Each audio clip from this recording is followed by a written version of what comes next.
Rickman, when he's not on some quest running a guide to the galaxy for hitchhikers, this prince among thieves is forever up the sheriff's court, where he gets a long stretch in Azkaban for stealing the show. Unlike a cadaver on Viagra, this professional would never die hard, because it's Alan Rickman. And tonight's Hollywood Swingers.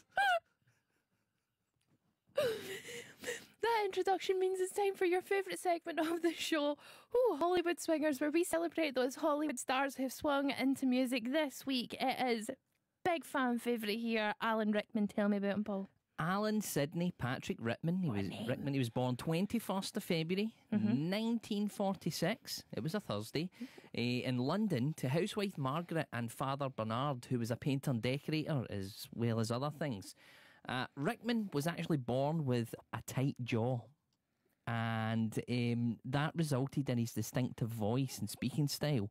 He spoke that way in order to navigate past a speech impediment. Oh.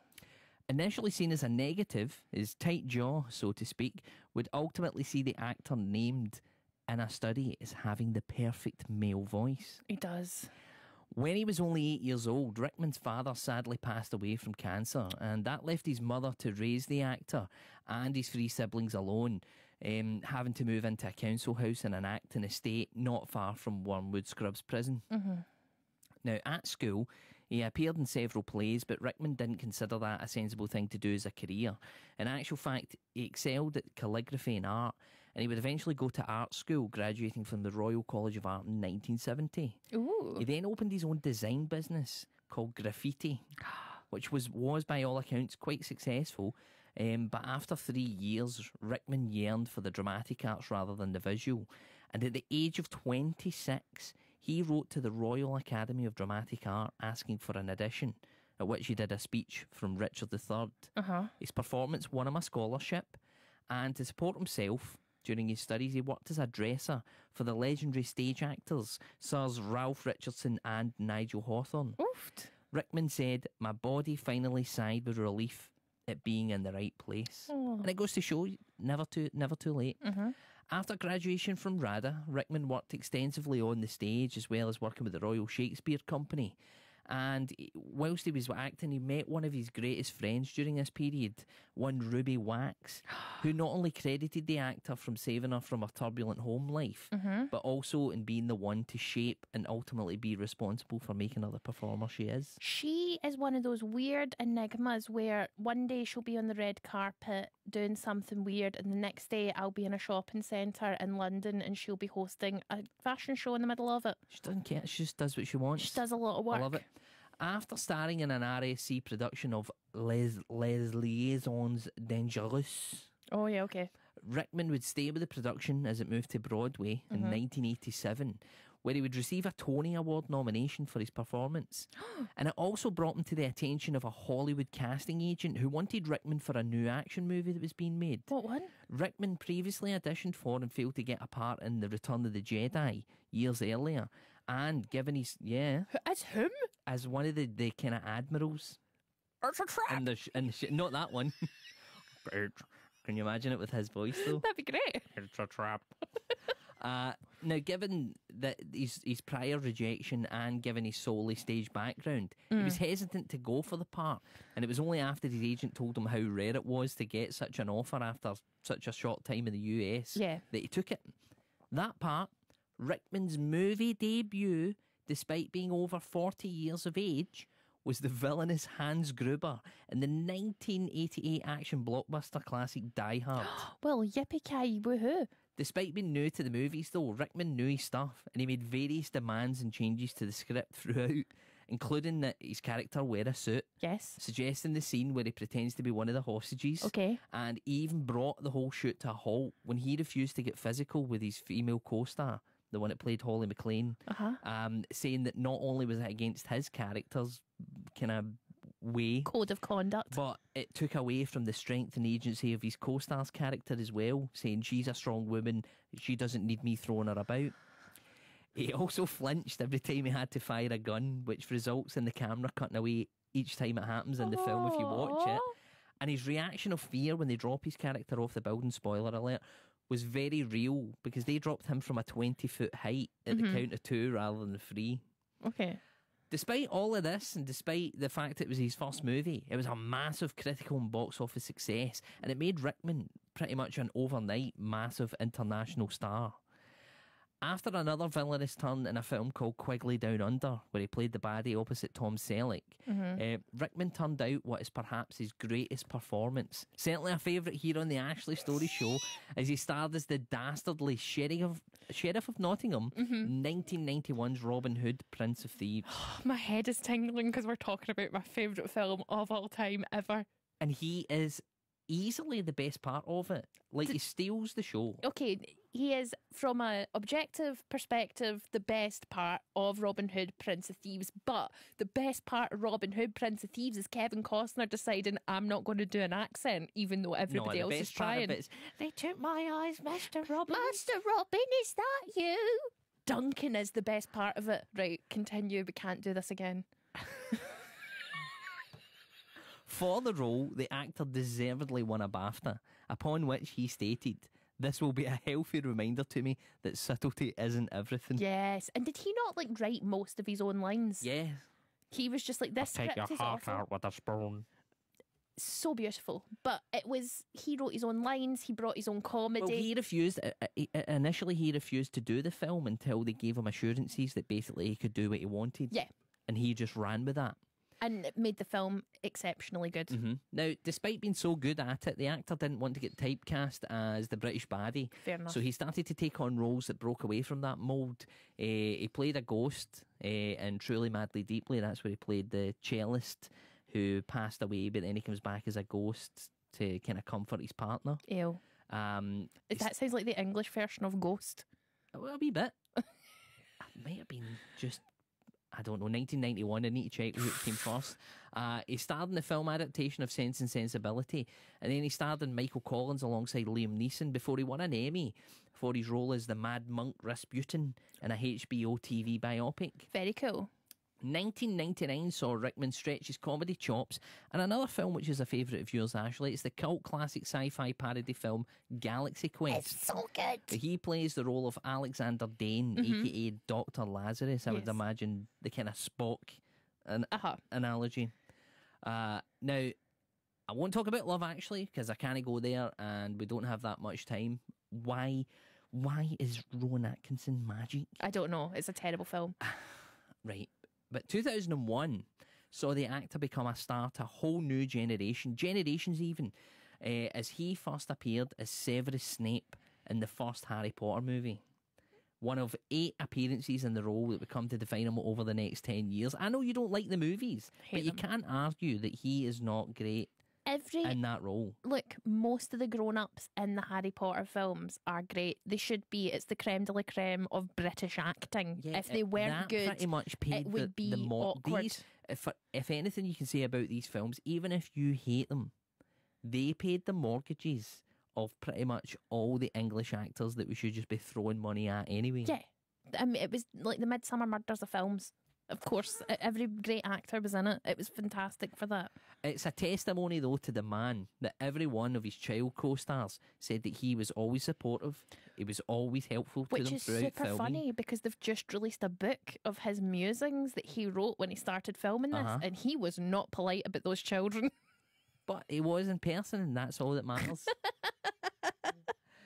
Now, on a sad note, unfortunately, in August of 2015, Rickman suffered a minor stroke, and that ultimately led to the diagnosis of pancreatic cancer.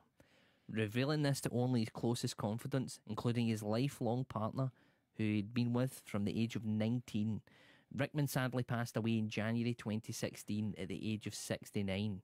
And his death came as a shock to the British public, and it saw tributes both warm and tearful come from those that he'd graced the stage and screen with over the decades. Ultimately, one of, if not one of the top 5 best British actors ever. I'd agree. Yeah. I think he's up there. He's crossed. He's transatlantic. He's crossed boundaries. He's done funny. He's done serious. He's done touching. He's done the thing where he's made films that children for generations to come are going to remember. So I think And it's amazing that he did these movies, but yet he could have been in a lot more things that made him money. And he recognised straight away after Robin Hood and after Die Hard as like, I'm not getting stuck in that pigeonhole of being a villain, because he could have made a lot of money. He could have made a lot of money being a baddie, but he chose to be all different things. And it's very cool. So now to tonight's song.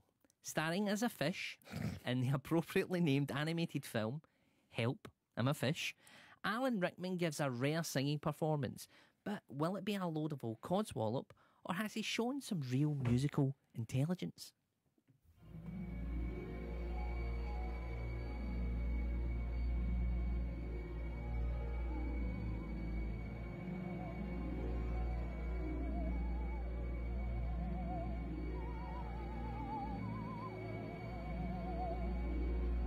Once there was only silence,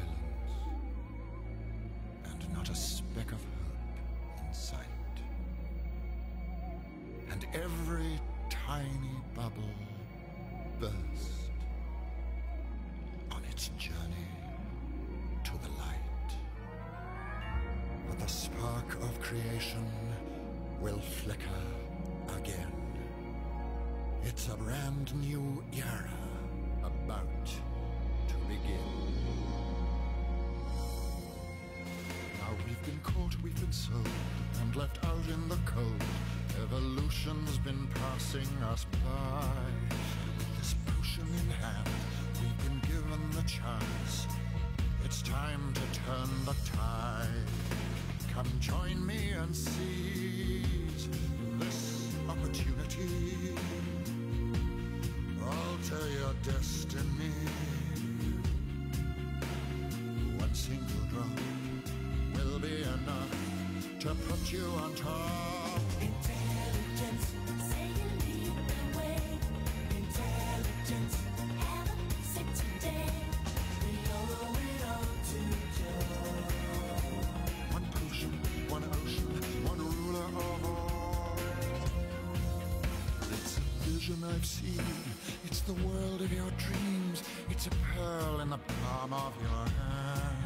And with the power of speech, it is all within reach. We can swim to the promised land. The promise is true. You'll be our guiding light. Such an amazing God. King of the car, Lord of the krill, the prince of the whale. Intelligence, say you lead the way. Intelligence, have a sick today. We owe it all to Joe. King of the car, Lord of the krill, the prince of the whale.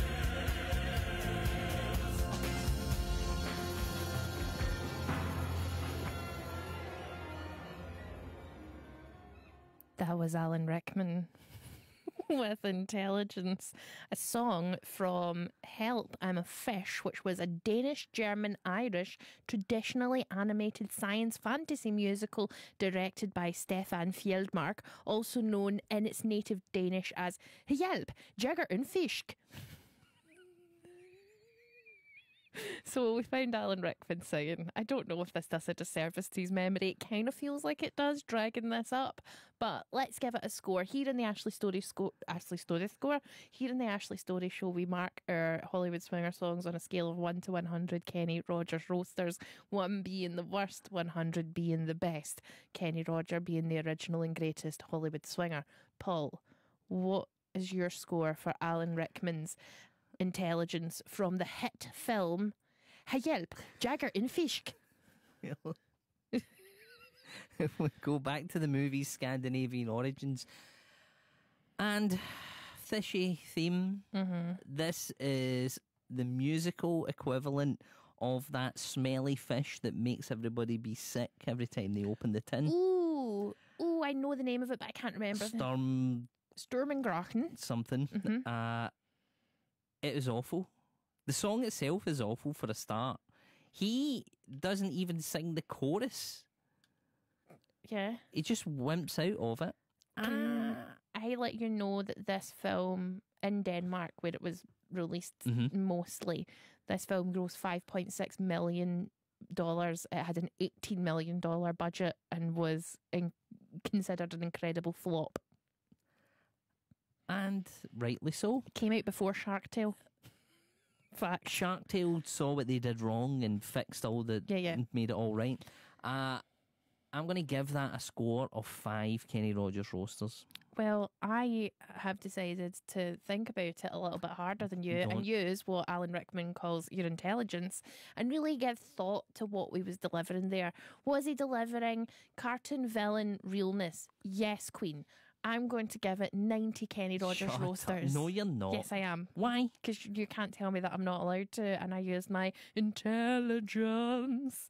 90 Kenny Rogers roasters for Alan Rickman, R.I.P. You ought to know your place. Get in touch via text 80295 and let us know what you thought of that performance by our Hollywood swinger Alan Rickman. What a legend, what a screen and stage icon, what a fish. I thought it was great. 90, maybe 92. Aye. Let's remember Alan Rickman from the good things that he did and not that Yeah, but terrible, terrible song. you know how much Harry Potter films upset me, so that help. Ich kan anden fiske is probably something I'd enjoy more than it's the Nimbus 2000. It's the fastest broom yet. I'd probably enjoy that more because I can't cope with the Harry Potter films. Let's have a palate cleanser. We've fallen down a hole. You've mentioned Love Actually. You know that triggers me into getting salty about stuff. You know it does. So let's have a palate cleanser. It's a song from our favourite film, Robin Hood. Mr. Robin. Robin Hood, Prince of Thieves, starring Morgan Freeman, Kevin Costner, Mike McShane, all of the Christine Slater. Big Sean Connery is King Richard.